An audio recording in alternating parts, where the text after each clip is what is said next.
जय हिंद दोस्तों, मैं हूं जितेंद्र दीक्षित। 4 PM महाराष्ट्र में आपका स्वागत है। दोस्तों, बीते 8-9 साल में एनफोर्समेंट डायरेक्टरेट, प्रवर्तन निदेशालय गैर बीजेपी पार्टियों के राजनेताओं के लिए एक खौफ का पर्याय बन चुका है। ये एजेंसी खौफ का दूसरा नाम बन चुकी है। तमाम नेता जो कि बीजेपी के विरोध में बात करते रहे हैं, केंद्रीय सत्ताधारी पार्टी के खिलाफ बात करते रहे हैं, उनके नेताओं को एनफोर्समेंट डायरेक्टरेट ने अलग अलग मामलों में गिरफ्तार किया है।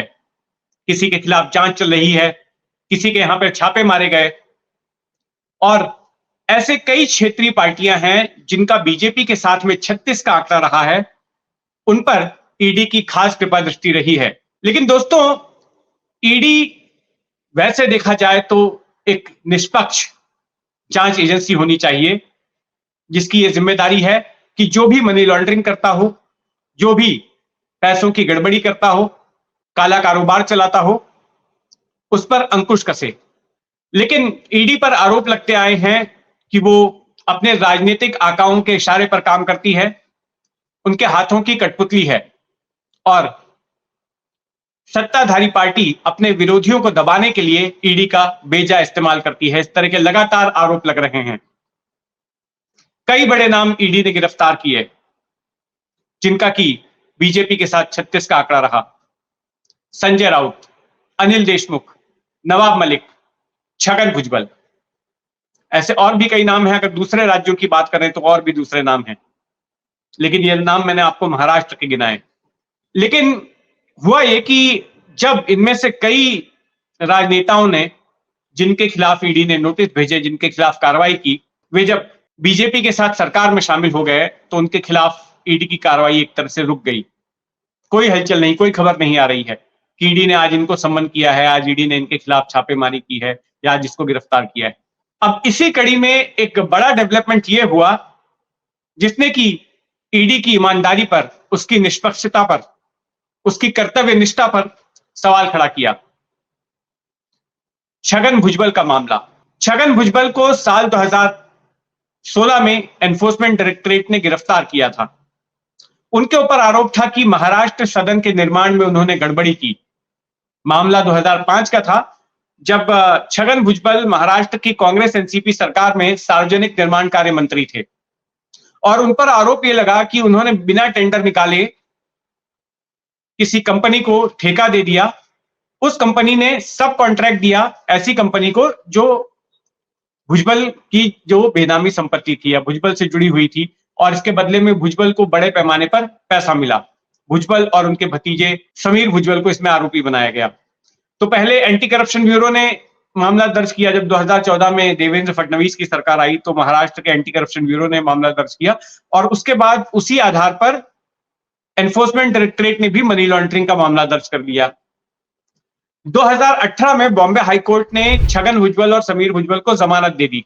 वो जमानत पर बाहर आ गए, लेकिन एनफोर्समेंट डायरेक्टरेट ने बॉम्बे हाईकोर्ट में एक अर्जी दायर करके उस जमानत का विरोध किया और प्रोसिक्यूशन कंप्लेंट फाइल की।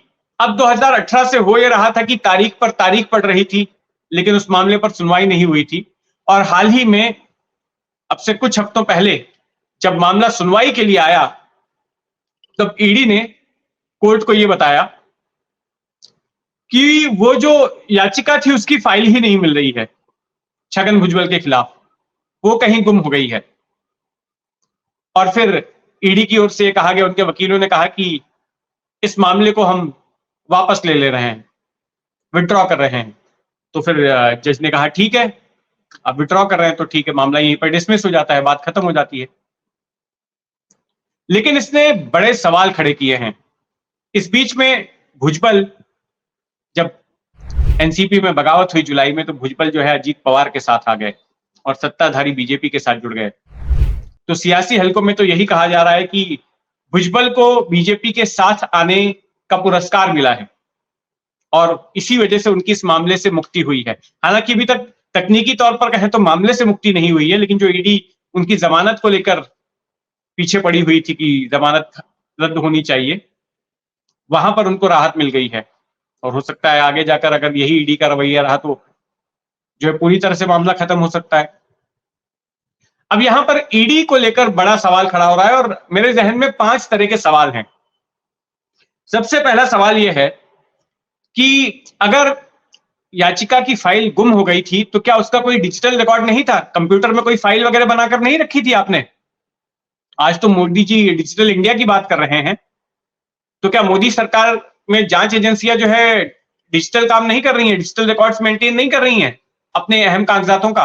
और वो भी ऐसे शख्स का जो कि एनसीपी का दिग्गज नेता रहा है, महाराष्ट्र सरकार में कई बार मंत्री रह चुका है, तो उसकी फाइल आपको अहम नहीं लगी कि उसको संभाल के रखा जाए या कहीं ना कहीं कंप्यूटर पर सेव किया जाए? और अगर कंप्यूटर से भी डिलीट हो गई थी तो आपके पास बड़े से बड़े एक्सपर्ट्स हैं जो रिट्रीव करने में मदद कर सकते थे, उनकी सेवाएं क्यों नहीं ली गई? ये पहला सवाल है। दूसरा सवाल यह है कि अगर फाइल गुम हो गई थी तो क्या इस बारे में कोई एफआईआर आपने स्थानीय पुलिस थाने में दर्ज कराई? कोई पुलिस कंप्लेंट की गई कि ये फाइल इतनी अहम थी, वो गायब हो गई है, इसकी जांच होनी चाहिए? पुलिस में एक एफआईआर तो दर्ज होनी चाहिए थी, वो कराई क्या?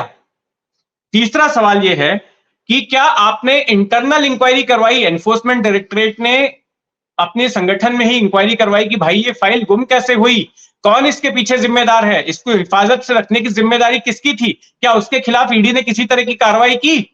चौथा सवाल यह है कि कोर्ट से समय क्यों नहीं मांगा गया? चलो फाइल गुम हो गई, 2018 से मामला चल रहा था, 2023 तक चलते आया, 5 साल थे, कुछ और महीने का समय मांग लेते, कुछ और हफ्तों का समय मांग लेते कि हमें थोड़ा और समय दे दीजिए, हम फाइल को ढूंढ रहे हैं, फाइल मिल जाएगी, तब हम इस पे आगे सुनवाई चाहेंगे।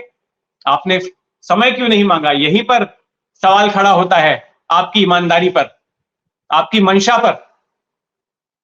पांचवा सवाल यह है कि अब एक छगन भुजबल के अलावा भी बहुत सारे आरोपी हैं आपकी लिस्ट में। भावना गवली शिवसेना की सांसद जो अब शिंदे के साथ आ गई हैं, प्रताप सरनायक शिवसेना के विधायक जो अब शिंदे के साथ आ गए, और भी लोग हैं, प्रफुल्ल पटेल। तो इनकी फाइल हिफाजत से है कि नहीं है? या कल को आप अदालत में इनके बारे में भी कह देंगे कि हम मामला वापस ले रहे हैं क्योंकि फाइल गुम गई? तो कुछ आपने प्रिकॉशन लिया है ना? मुझे लगता है कि एनफोर्समेंट डायरेक्टरेट को इन 5 सवालों के जवाब जनता को देने चाहिए। जनता को जानने का अधिकार है कि हमारे देश की एक प्रमुख जांच एजेंसी किस तरह से काम करती है, और अगर उसको अपनी छवि बरकरार रखनी है, हालांकि छवि तो पहले से ही काफी डैमेज हो चुकी है ईडी ने अब तक जो कुछ भी किया है उसको लेकर, लेकिन फिर भी अगर इस तरह से जनता को टेकन फॉर ग्रांटेड नहीं लेना है तो जनता के इन सवालों का जवाब एनफोर्समेंट डायरेक्टरेट को देना चाहिए। तो देखते हैं ईडी अब भुजबल का की नैया तो पार लगती नजर आ रही है, बाकी मामलों में ईडी क्या करती है उस पर नजर रहेगी। ये खबर आपको कैसी लगी कमेंट बॉक्स में जरूर लिखिएगा, और अब तक अगर आपने मेरा चैनल सब्सक्राइब नहीं किया है, इस चैनल को सब्सक्राइब नहीं किया है 4 PM महाराष्ट्र को, तो जरूर सब्सक्राइब कर लें। धन्यवाद।